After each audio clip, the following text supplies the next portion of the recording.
Hi there. Today's book is in the series on aviation, and it's Your Captain Speaking by Scott Birrell.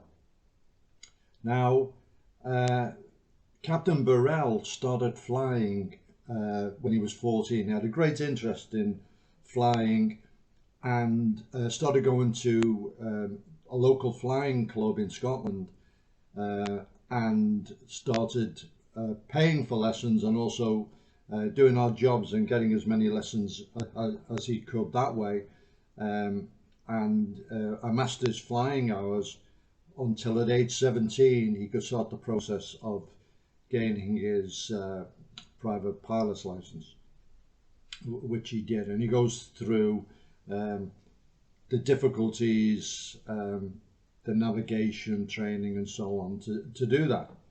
So his next goal is to become a flying instructor, and he goes through the pipeline for that, and various flying clubs, and he becomes an instructor, then a senior instructor and so on, and starts teaching other people.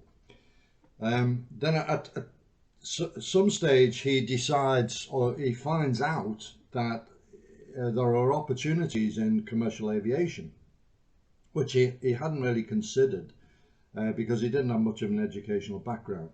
So he bites the bullet and goes down to the flight training centre at Oxford and invests, scrapes together quite a bit of money, puts himself in debt, and goes through the sequence to go through all the different levels, instrument ratings and so on, to become a commercial pilot.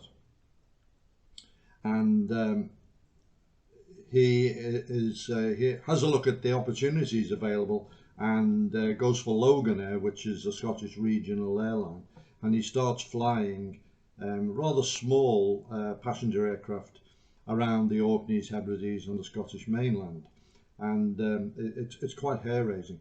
But on the way to do that, while he's still trying to build up hours, he's taking any flying opportunities he can, and he's offered by one of his friends the chance to be co-pilot, to go down to Uganda and bring back 5 DC-3, commonly known as Dakota aircraft, for the movie A Bridge Too Far. So a whole group of pilots go down, fly commercially down to Uganda, and the aircraft are at Entebbe, and this is when Idi Amin was running the place, and there was a hangar which was guarded by sinister security guys, but he could look in a gap, and there was an executive jet in there, and apparently Idi Amin kept it ready to go, and it was full of gold in case he had to take the gap in the event of him being overthrown, which eventually happened. Anyway, so they fly these rickety DC-3s back to Cyprus for a refueling stop, and then they're told the plans have changed, but they hadn't actually changed. They'd been given a false story, and they deliver them to Israel, and it turned out that these were aircraft that were part of the airlift that the Israelis organized to bring the African Jews back to the Israeli homeland, and they've been stranded down in Entebbe for some reason.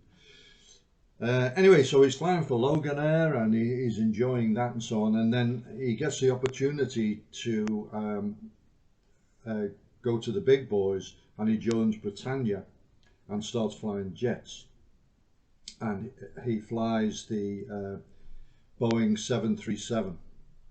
And he says the first time he takes off in one, it was amazing because it just goes up like a lift. The power was so different from the turboprops he'd been used to flying. So he starts doing that on numerous routes, and he makes it very, very clear just how difficult and how involved and how complex the job of the flight crew are. That it's an ongoing calculation of various things, even before they take off. I never realized the weight considerations, for example. The fuel load, the passengers are obviously, well, the weight of the passengers has to be estimated, and the luggage. And then you've got the weather, you've got the length of the runway, the type of the runway, and so on, before you can, and the destination, and before you can work out the fuel load. And then once you work out the fuel load, sometimes you can't lift that fuel load. So you have to have less fuel and then a plan for a refueling stop. And there's all these considerations. And he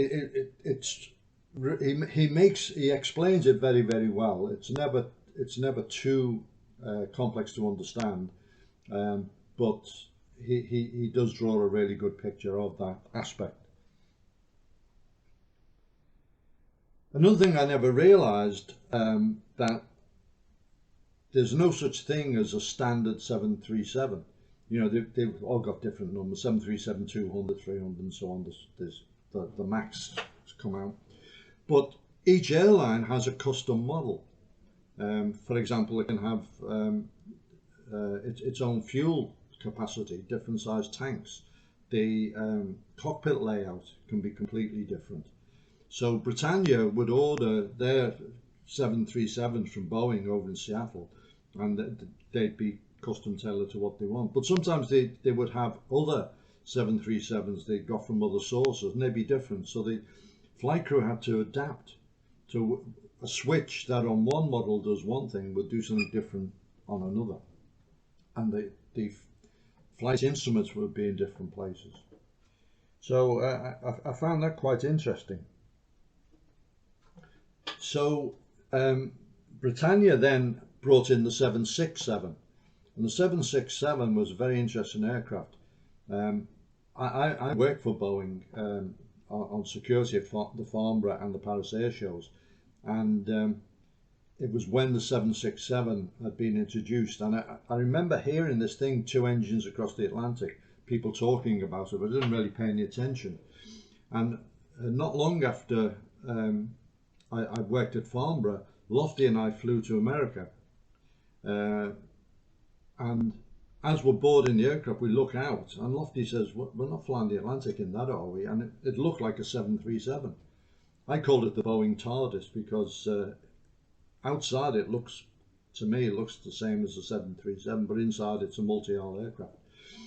And it's because of the reliability of these particular engines that they were allowed to go across the Atlantic with just 2 engines. And again, the 767 was a step beyond. It was much faster aircraft and different handling characteristics and so on. Captain Birrell did a stint with Virgin, looking at passengers. Knew there was redundancies at Britannia, so he took a redundancy settlement with the proviso he could get a job back sometime in the future. But he goes to Virgin and he's flying the 747. They were rather old, but they were completely different aircraft again, because they had flight engineer, and so flying a 3-man crew was quite different. So also the atmosphere flying with Virgin, it was rather a fun airline, whereas Britannia, it was financially better for the employees. And so he goes back to Britannia. So a couple of the things that I really found interesting in the book, and I'll just find you an exact quote. I've got the book here on my Kindle. There we go. there's an emergency situation when he's a training captain. He's flying in the right-hand seat, and there's a female flying in the left-hand seat, and she's piloting command. She's actually flying the aircraft, or she's in control of it. But the weather conditions mean that he decides to take over. He disengages the autopilot and says, "I have control." But when he's manually flying the aircraft, he realized that she's fighting it. And what he says is, "I wasn't at all cross with her because my message just hadn't arrived in her brain. I know that at the level of arousal in a situation like that can go from low and comfortable to over aroused with an inability to listen, speak, or to function all within a second. We just have to deal with that." And I thought the implications of that to what we do in self-protection training and the training of personnel is very significant. That once you have that overstimulation, that over-arousal, your ability to deal with processing of information, whether it's audio or visual, is limited. And we have to work out training methodologies to overcome this. We have to put the people into situations, it's got to be a crawl, walk, run, where they're introduced to this and their brains are allowed to adapt to it. So I found that very, very interesting. And another very interesting point he makes is because he came from the era where he was flying Cherokee light single-engined aircraft in the flying clubs, right through the jets up to the tremendous computerization that we have now. And he sees the dangers. He says at the moment they have 3 autopilots on the big jets, and the pilots are basically following the magenta line to a blue circle, which is the destination. And most of the time everything goes great. He says, but when we were flying before and manually, you're always having planning, what ifs. What if we have a problem? What if we have an electrical problem? What if there's a weather problem? What if there's a fuel problem? What's our diversions? How do we get in? Knowing the characteristics of diversion airfields, the direction of the runways and so on, in your mind, quickly being able to make decisions. This was important. And he reckons that a lot of that's not happening now, that the guys are sitting there watching the magenta line and they're not actually processing all the what ifs. Some of them will be, but the majority won't, because they haven't experienced it. They've been trained completely in the era of automation. So I found that a very interesting point. And again, the relevance to us is that humans have a very, very high degree of complacency. If nothing's happening, if there's no threats, we find it very, very hard to be prepared, to have high situational awareness, and to be thinking of what should I be doing and preparing for it. So if you're in some sort of security job and there's activities all the time, you're prepared for it. It becomes normal. If you're in a job and nothing happens all the time, if you're a bodyguard and you're working for somebody and there's never any incident, never any attacks, it's very, very hard to have that requisite mindset where you're all the time, when you're on duty, you're anticipating an attack. It's very, very difficult. It's only human not to think like that. Our mind goes into other areas. So the book, I think, really highlighted that for me in what Captain Birrell was saying. Another big part of the book he talks about is crew resource management, which is a thing that started several years ago following some bad catastrophic crashes, and he became an instructor in that and put together several programs, and he sent him all over the place to research it. And it's very much human factors, and as I said in the Naked Pilot review, aviation's interesting because a lot of it, there's feedback because of the recordings and flight data and so on. We can analyse what happened. Whereas in some other types of catastrophic situation, we don't get that information, that feedback on performance. So if you're interested in aviation, the book is a gem, but also it has lessons for the wider kind of self-protection, combatives, law enforcement community. And it's funny in parts as well, and he really does paint an interesting picture of airline life and operations.